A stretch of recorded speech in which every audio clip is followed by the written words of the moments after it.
I, 25F, never imagined I'd be sharing this story, but recent events have left me with no choice. My mom, 46F, and stepdad, 48M, have always tried to control my life, but what they did after learning about my pregnancy has destroyed our family completely.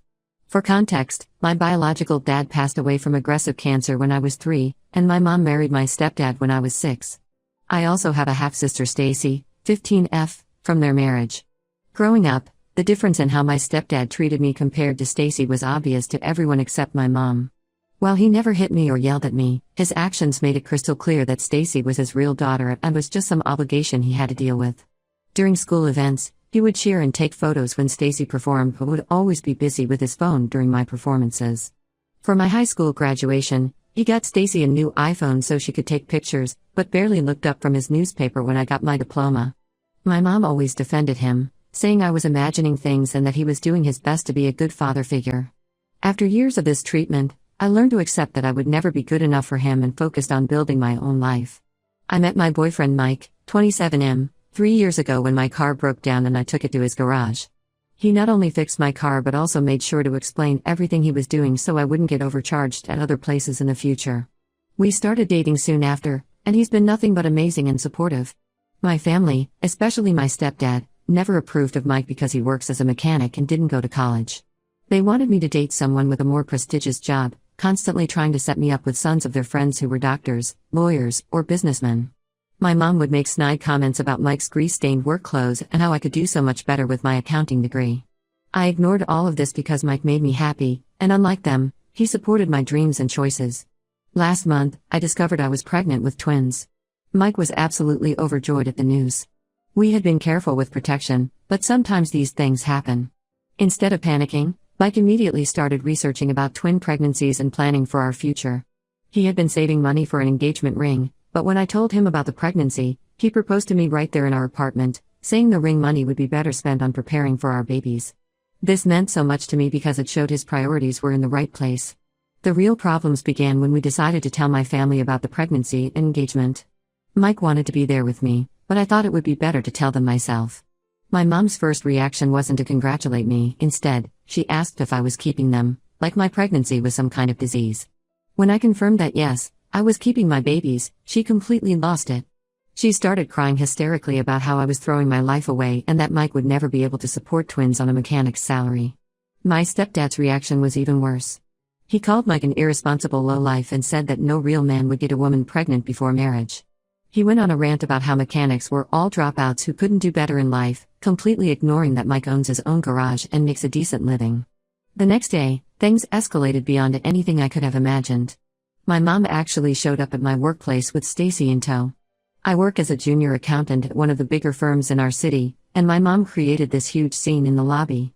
She was crying and begging me to think about my future, saying that Mike had probably gotten me pregnant on purpose to trap me because he knew I had a good job. She kept going on about how I was throwing away my career and that no respectable company would want a young mother. This was incredibly humiliating, like coworkers and even some clients witnessed the whole thing. Even now, weeks later, people at work still give me strange looks and whisper behind my back. That same evening, my mom took it upon herself to call our entire extended family, all my aunts, uncles, and cousins. She twisted the whole story to make Mike sound like some deadbeat who had taken advantage of me. She told everyone he was probably going to leave me alone with the twins, just like other mechanics she knew who had abandoned their families. Soon, my phone was flooded with calls and messages from relatives I hadn't spoken to in years, all telling me to think carefully about my choices. Some even suggested I should get an abortion because raising twins alone would ruin my life. The final breaking point came when my stepdad called me to his office for a private talk. He offered to pay for an abortion and said he would help me find a better man afterward, someone more suitable for my social status. The part that infuriated me most was when he said this was for my own good because he didn't want me to struggle like my mom did after my biological dad died. This was completely false. My dad didn't abandon us or leave us struggling. He died of cancer but made sure we would be taken care of by leaving a good life insurance policy. My stepdad was basically trying to rewrite history to justify his interference in my life. I finally snapped and told them both exactly what I thought of their behavior. I reminded my stepdad that he wasn't my real father and had never tried to be one anyway. I brought up all the times he had ignored me in favor of Stacy, all the school events he had missed, and all the times he had made me feel like an unwanted burden in his perfect family. My mom started crying, saying I was being ungrateful for everything they had done for me, as if providing basic necessities to a child deserved some kind of special recognition. I walked out of their house that day and haven't spoken to them since.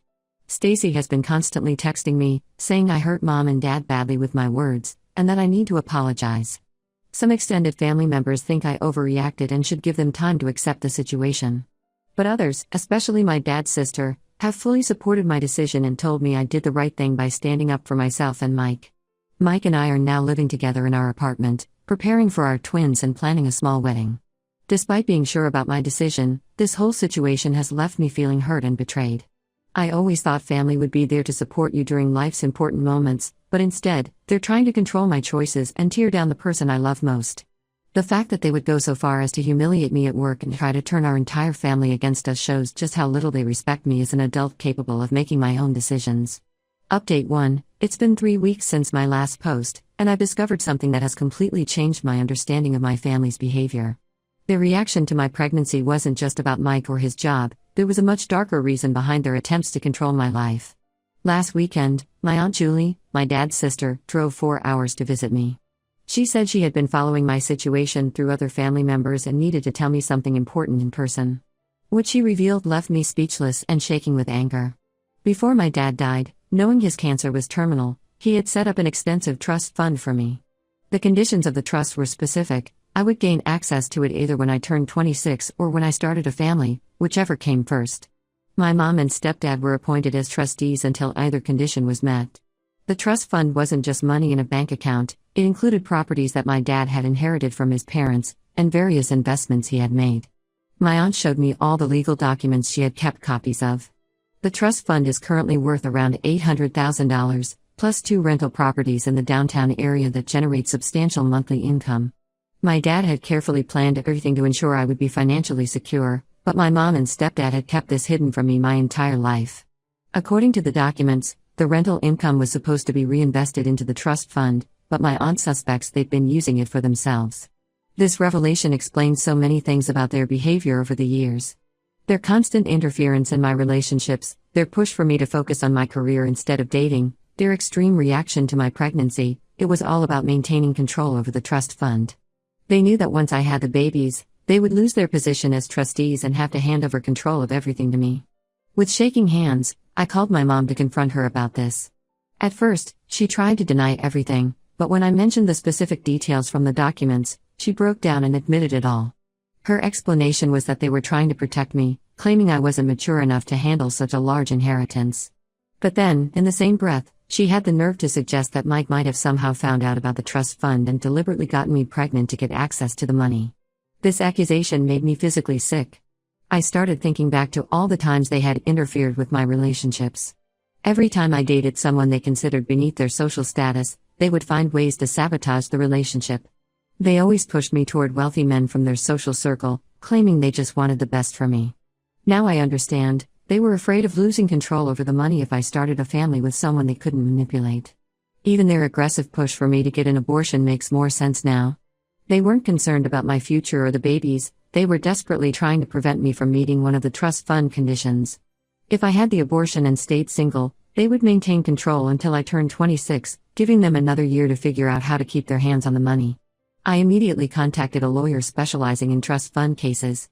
The lawyer discovered something even more disturbing. Last year, my mom and stepdad had attempted to modify the trust fund terms to extend their control till I turned 30. Thankfully, they weren't successful because such changes required my signature as the beneficiary. The fact that they tried to do this behind my back shows just how far they were willing to go to maintain control over my dad's legacy. The lawyer is now investigating exactly how much rental income should have accumulated over the years and where that money went. Initial findings suggest tens of thousands of dollars are unaccounted for.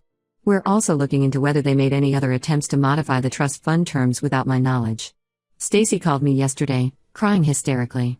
She accused me of destroying our family by involving lawyers and threatening legal action against our parents.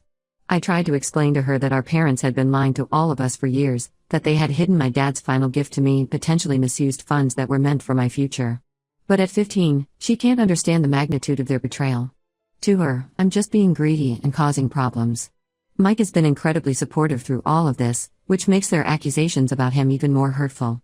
He actually suggested we refuse the trust fund money just to prove it wasn't about the money, but I refused. This isn't just about money, it's about my dad's final wishes and the years of manipulation I endured. Every time they made me feel less worthy than Stacy, every time they criticized my choices, every time they tried to control my life, was it all just to maintain their grip on my inheritance? These revelations have forced me to question every interaction, every kind gesture, every family decision from the past 19 years. Were they ever actually looking out for my best interests, or was everything just a calculated move to maintain control over the trust fund? The weight of these questions keeps me up at night, making me wonder if anything in my childhood was genuine. Update 2. Things have taken an even darker turn in the past week. After my last update about discovering the trust fund, my mom and stepdad changed their strategy completely. They showed up at our apartment last Sunday morning with Stacy, my grandparents, and even my mom's sister. They brought flowers, a cake, and baby gifts, claiming they wanted to apologize and make things right before the twins arrived.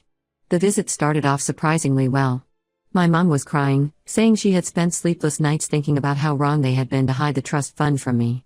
My stepdad actually looked me in the eye for once and admitted he should have treated me better over the years. They even brought up Mike, saying they had misjudged him and could see now that he truly cared about me. My grandparents nodded along, adding that family should stick together during pregnancies. For a moment, I actually felt hopeful. Mike was more skeptical but stayed quiet, letting me handle the situation. My mom started talking about planning a baby shower, and my grandmother offered to help with the nursery. Stacy was excited about becoming an aunt, showing me baby clothes she had picked out. Then my stepdad pulled out a folder, saying they had something important to discuss regarding the trust fund. They had brought a contract drafted by their lawyer. The contract was pages long, but the main points were clear. They wanted to continue managing the trust fund and properties even after I gained access to them. They also wanted the right to make investment decisions about the rental income. Their excuses sounded rehearsed. My mom said managing properties while caring for newborn twins would be too stressful for me. My stepdad claimed his years of business experience made him better suited to handle the investments. They even suggested creating a family business where they would manage everything and give me monthly reports. When I refused to sign, their entire demeanor shifted. The loving, apologetic family act disappeared instantly. My stepdad started listing every expense they had ever paid for me, my school supplies, my prom dress, even the food I ate growing up. According to him, I owed them for raising me after my dad died, so continuing to manage the trust fund was the least I could do to repay them. My mom took a different approach. She turned to Stacy and started crying about how this would affect her future. She told Stacy right there that her college fund might have to be used to hire property managers since I was being uncooperative. Stacy started crying too, asking why I wanted to hurt them like this. It was clear they had coached her beforehand. The most infuriating part was when they brought up my dad. My stepdad had the nerve to say that since my dad wasn't around to manage the properties himself, it made sense for him to continue doing it. My mom added that my dad would have wanted the properties to benefit the whole family, not just me. They were basically trying to use my dead father to manipulate me into giving them control of the inheritance he left specifically for me. I stayed calm and told them I wouldn't sign anything. Mike, who had been silently watching this whole scene, finally spoke up. He pointed out that their actions, showing up uninvited with a contract and using Stacy to emotionally manipulate me, proved exactly why they couldn't be trusted with my inheritance. This sent my stepdad into a rage. He started yelling about how a mechanic had no right to comment on family business. He told Mike to stay out of it unless he wanted his garage to start losing customers. When we asked them to leave, they refused to move. Mike had to threaten to call the police before they finally left our apartment. Before leaving, my stepdad turned to me and said if I didn't sign the contract, they would make sure everyone in our extended family and social circle knew what an ungrateful daughter I was. My grandparents, who had been mostly quiet during this confrontation, called me later that evening. They said they were disappointed in how I handled things. According to them, I was being unnecessarily difficult and putting money above family. My grandmother suggested that my pregnancy hormones were making me emotional and that Mike was influencing my decisions. They urged me to reconsider the contract before things got worse. This whole incident has shown me that my parents' apology was just another manipulation tactic. They don't care about making amends or being part of their grandchildren's lives, they only care about maintaining control over the money. Using Stacy as an emotional pawn and threatening Mike's business proves they haven't changed at all. Update 3. It's been 4 months since everything started, and I can finally share the conclusion to this whole mess. The court proceedings about the trust fund ended last week, and the outcome was better than I could have hoped for. The final hearing was intense. My mom and stepdad showed up with 3 lawyers, clearly expecting to overwhelm us with legal expertise. They had prepared a huge presentation about how they had managed the trust fund responsibly and always had my best interests at heart. But their arguments fell apart when our lawyer presented the financial records. The judge ordered a complete audit of their management of the trust fund for the past 19 years. The investigation revealed they had misused over $150,000 from the rental income alone. Instead of reinvesting it into the trust fund as required, they had used it for luxury purchases, vacations, and even Stacy's private school tuition. Their lawyers tried to argue that these expenses were somehow related to my welfare, but the judge didn't buy it. My stepdad actually tried to blame my mom during the proceedings, claiming she had handled most of the financial decisions. This backfired spectacularly when my mom, feeling betrayed, revealed that he had been forging documents to withdraw money from the trust fund for his failed business ventures. The judge was furious about this admission. The court ordered them to repay every misused penny with interest.